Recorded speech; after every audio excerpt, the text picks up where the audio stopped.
Azadın ən maraqlı döyüşü 2003-cü ilin fevralın 26-sında Moskvada baş tutdu. Xocalı soyqırımı günündə həm yerlimizin rəqibi adlı sanlı erməni atleti Sergey Gravesyan olub. Döyüşdən əvvəl erməni lobbisi Azərbaycan diasporasının nümayəndələrinə təsir edib ki, uduzan tərəf öz ölkəsinin bayrağını təslim etsin. Əlbəttə, ermənilərin lovğalamalarına haqq qazandırmaq olar da. Çünki Gravesyan həm çəkidə, həm də boyda Azaddan xeyli üstün idi. Ancaq onu bilmirdilər ki, Qarabağ müharibəsinin iştirakçısı olan odun, alovun içindən keçmiş Azada intiqam almaq üçün necə gözəl bir şans vermişdilər. Döyüş başlayandan 2-3 dəqiqə sonra Azad Şahəni Fəndi ilə rəqibinin qolunu sındıraraq onu yerə çırpdı.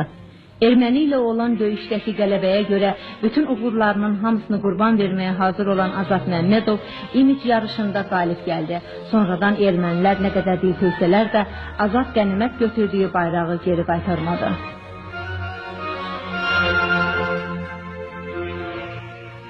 Yalnız çalışıram ki, xalqımın, millətimin, Azərbaycan adına layiq olum.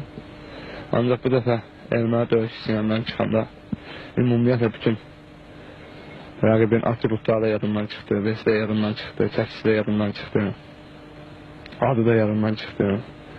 Sadəcə olaraq öz adım da yadımdan çıxdı. Sadəcə ondan mən çıxanda Azərbaycan vətəndaşı kimi çıxdım. Azərbaycanlı kimi çıxdım və yalnız mən qələbəyə çıxdım.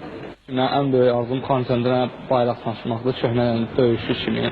Və bu arzum hələlik özümdə qalır. Və mən, bilirsiniz, düzdür, idman yarışlarında bayraq qalxızmaq ayrı bir şərəfdirsə də, amma döyüşdə, döyüşü kimi bayraqlar. Mən bir döyüşçüyəm və mən bugün, mən istəyərdim bir qaydasız döyüşü kimi yox, öyünəm. Mən bir Azərbaycan xalqını bir əsgəri kimi öyünəm və Xankəndimə qalibi əsgəri kimi, uduzan, məğlub olan əsgəri kimi yox, qalibi əsgəri kimi öyünəm və Xankəndimə bayraq sancam və bu mənim ən böyük arzumdur.